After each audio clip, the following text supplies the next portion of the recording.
Hi ate. Hello. Unsa gani imong pangalan? I'm Elsa. Ilsa. Torrejano. I-interview naman ko niyo sa una. Sa nilalahi na kaya wala man to. Ana kaon siya saging guys og kanang kuan muna. Ako interview si ate unsa gibati niya katong karon. Dugay naman to karon interview ta ka kay di ka kalakaw. Sige. Anong di sa may gibati nimo kalakaw ka?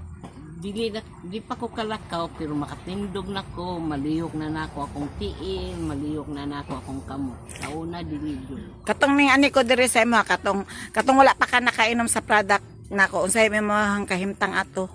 Ay, bedridden. Bedridden siya.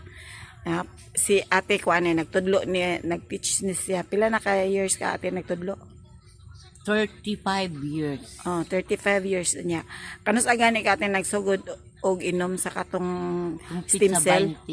Tong pizza 20 siya nanian ako siya diri naghigda lang siya diri si ate. Wala gid siya makaliyok imong kamot ato IPL. Dili kaayo. Di pas karon mapiko na nako. Mapiko na niya yang kamot og iyang PL. Nya. Unsay giinom nimo? Placenta o nang isa ng puti. Placenta o katong dati nimong maintenance glutamin. Glutamin. Nya. Pero ang mas napansin jud nimo nga pag-inom nimo og placenta unsa ba? Nalihok na ko, mapiko na nako akong tiil. Nalihok na iyang PL.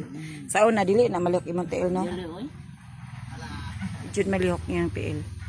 So Malihok kung naay maglihok pero sa akong kaugalingon nga ako jud magpalihok. Ni malihok na nako. So unsa imong ikasulti karon sa nag-inom na ka og placenta? Good na jud makalihok na ko yan. Kana sana makalakaw na ko. Okay. Kay pag-inom niya ato na naman siya naobserbahan nga sa iyang lawas nga makalakaw siya, makalihok siya. Okay. Makalihok na ko, makaan na ko. Oo nga, kuwanda jud ko.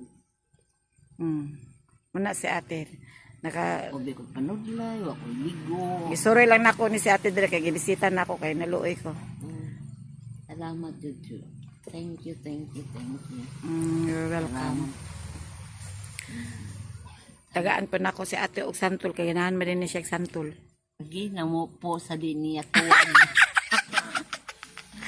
Ato na ate, salamat ate.